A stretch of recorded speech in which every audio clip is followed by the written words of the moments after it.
জান্নাত হারাম, আর যারা এই তিনটা কাজ জিনা করবে তাদের জন্য জান্নাত ওয়াজিব, জাহান্নাম হারাম। তার মধ্যে এখন আমাদের মাঝে বেশিরভাগ পুরুষ একটা কারণে সমস্ত পুরুষ এখন দায়িত্বের কাতারে ছিলেন। ওকে তার ফ্যামিলিকে এখন নিয়ে ছেলেকে করবা। কিয়ামতের দিনে একটা চুলের অংশ দ্বারা এক একটা মহিলা তার বংশের পরিচয়কে জাহান্নামে, একটা চুলের অংশের কারণে। বলেন কেমনি? কোন মহিলা কোরআন শরীফের আয়াত হালাকুকুম ওয়া বানাতুকুম ওয়া উম্মাতুকুম, কোরআন শরীফে 14 জন ব্যক্তি দেখা করা যায়, বাকিগুলো সব হারাম না যায়। আপনার বোন আমার বোন, আমার মা আপনার মা, আপনার স্ত্রী আমার স্ত্রী, যাদের সাথে দেখা করা জায়েজ নাই, আমরা বাধা দিতেছি না, তো ওই পুরুষ জায়েজ, ওই পুরুষ জাহান্নামী।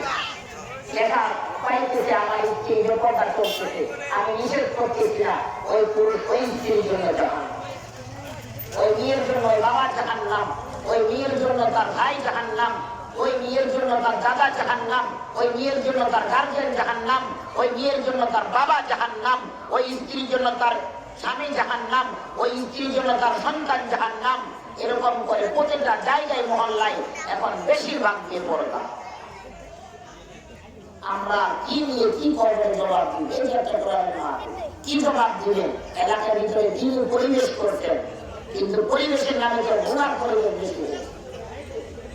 কয়েকজন ভূমিকার রাখছেন যে এত সুন্দর একটা কোরআনের মাহফিল, যারা নিয়োগ করে বলছি এখান থেকে মানুষের পরিবর্তন হবে, হেদায়েত আসবে, মানুষ আমলিয়াত করবে, আমল করবে, আমলের বয়ান করবে।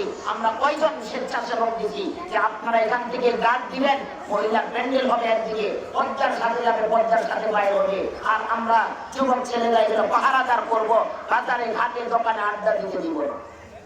কত বলে বলে এখান থেকে যদি না জানি, আল্লাহ না করো, একজন মহিলার বেইজ্জতি হামলা হয়, তো কিয়ামতের দিনে সমস্ত পুরুষ কিয়ামতের দিনে আপনাদের জবাব দিতে হবে। একজন কোরআনের মাহফিল থেকে একজন নারী ধর্ষিতা হয়েছে, একজন বেপরদা নারী, বেগানা নারী বেসম্মান হয়েছে, তুমি পুরস্কার কিয়ামতের দিনে কি উত্তর দিবা? একজন যার কারণে সবাই জান। এই জন্য মুসলমান বাবা কোরআনের তাফসীর যদি এত মন থাকে রব্বে পাওয়ার জন্য, জিন্দেগি ঘোরাতে পেটের জন্য দৌড়াদৌড়ি করেছি, কারাকারি করেছি, মারামারি করেছি, রাজনীতি করেছি, মাতাবুরি করেছি, রক্তের পাওয়ার দেখাইছি, সম্পদ পেরাপেরি করেছি, টাকা চুরিচামারি করেছি, যত রাজনের পলিটিক্স সব পলিটিক্স অবলম্বন করেছি পেটের জন্য। ও কিন্তু কোরআনের মাহফিল হয় না, প্রতিদিন তো আপনার এলাকায় থাকে না, এমন কোন মাহফিল তো 10 দিন যদি হয় না, 5 দিন যদি হয় না, একটা দিন 2-4 ঘন্টা টাইম রবের জন্য চেয়েছি। আরে সারা জীবন দুনিয়ার জন্য ব্যয় করেছি, আজকে 2-4 ঘন্টা, একটা রাত্র না 4 ঘন্টা রবের জন্য যে আমরা কোরবান করতে পারি না, কিসের পাগল? রবের জন্য 2-4 ঘন্টা আল্লাহর জন্য পাগল হয়ে দেখা।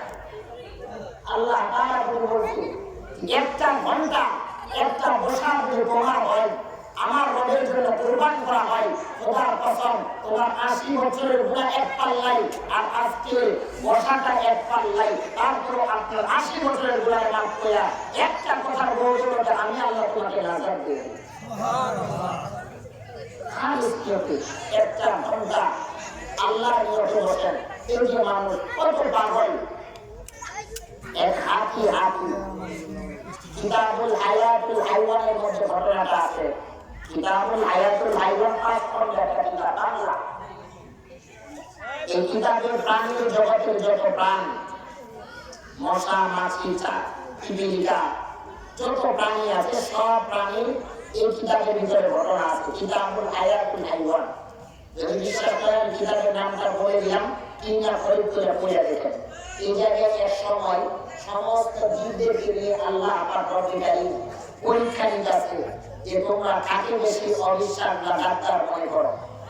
এই এক কিতাবের পৃষ্ঠায় এক হাতি বলেছিল, ইন্না শাইতানা লাকাবি, তোপায়া মানুষের মতো নিয়ে খারাপ কেউ নাই। হাতিকে জিজ্ঞাসা করেছিল, কেন আপনি কেন এরকম কথা বললেন? আমি হাতি, আমি জন্তু, আমি যদি চাই চোখের পলকে দুনিয়ার ঢাকায় তালাই দিতে পারবো, এত আল্লাহ আমাদের শক্তি দিতে। কিন্তু সবার সাথে পারি, একটা 3.5 হাত মানুষের সাথে পারি না। এই মানুষ আমার কান্দে উঠা, আমার পিঠের উপরে উঠা, আমার লোয়ার দিয়া লোয়ার টুকরাগুলো দিয়ে কানগুলো ছিঁড়ে ছিঁড়া আমার উপরে বাহাদুরি করে। আমার মন চাই, আমার মন চাই, আমার মন চাই এই 3.5 হাত মানুষটাই ফালায় আমার সুর দিয়ে পাহাড় দিয়ে মেরে ফেলে, কিন্তু পাই না তার সাথে মাথা বলবে। উপায়া মানুষ অনেক বড় গারদার, অনেক বড় নিমখা। আমার উপার্জনের টাকা খাই, আমার উপার্জনের টাকায় চলে, আমার ঘরে পয়সা পয়সা আমার উপরে মাথা দিয়ে আইন চালায়।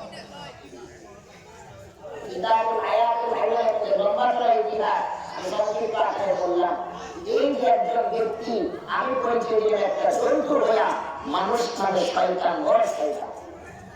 মুসলমান একটা প্রাণী জগতে আল্লাহ রাসূল বলছে তোমার দ্বারা একজন মানুষ কষ্ট পাবে। আল্লাহ রাসূল বলছে আল মুসলিমু মান সালিমাল মুসলিমুনা মিন লিসানিহি ওয়া ইয়াদিহি। কি জবাব দিবা? তোমার হাত দ্বারা, চোখের দ্বারা, জবানের দ্বারা একজন মুসলমান কষ্ট পাইতেছে, তো তুমি তো খাঁটি মুসলমান, খাঁটি মুমিন না, তুমি দাবি করতে পারো না। কি জবাব দিবা? যে মুসলমান হয়ে আছি, আল্লাহ রাসূল আল্লাহ পাক রব্বুল আলামিনের জানান 30 পারা কোরআন দুই মাহফুজ থেকে আল্লাহ নাযিল করেছেন। কোরআনের কত কষ্টে, কত চেষ্টা, কত ফিকিরে করে আমরা কোরআন পাইছি। কোরআন যারা জানি না, যারা দেখি না, যারা কখনো কল্পনা করতে পারবে না, যেখানে আল্লাহ রাসূলের মাধ্যমে আমরা কোরআন পেয়েছি। জাবালে নূর, যার নাম হেরা গোয়া। আমি নিজে সুলাইমান বলি 2.5 ঘন্টা ঘড়িটা লেগেছে উঠতে আর নামতে, 2.5 ঘন্টা জাবালে নূর হেরা গোয়া উঠতে। আমি উঠে যেই জায়গায় আল্লাহ রাসূল সাল্লাল্লাহু আলাইহি সাল্লামের কাছে কোরআন নাযিল হয়েছে, ইকরা বিসমি রাব্বিকাল্লাযী খালাক, ছোট্ট একটা জায়গা। এই জায়গায় 2 রাকাত নামাজ পড়েছি আলহামদুলিল্লাহ। যে পাথরে আল্লাহ রাসূল চেক লাগায় লাগায় পয়সা ছিল, সেই পাথরের উপরে পয়সা আমি দোয়া করছি 5টা মিনিট। সমস্ত হাজিগুলো দোয়া চাইছে, হাজিরা বাঙালিদের একটু দোয়া। আর এই জায়গায় আল্লাহ রাসূলের মাধ্যমে আমরা কোরআন পেয়েছি। এই কোরআনটা সারা জাহান দৌড়াইছে, কার মাধ্যমে কোরআন দেওয়া যায়। পাহাড় পর্বত সবাই বলেছে এত বড় বোঝা, এত বড় দায়িত্ব আমরা নিতে পারবো না। আল কোরআন, আমরা কোরআনের মাধ্যমে কোরআন পেয়েছি। আজকে কোরআনের মাধ্যমে আপনাদের মাঝে আমি আসতেছি কষ্ট করে সেই শুরু ঠাকুরগা। আমি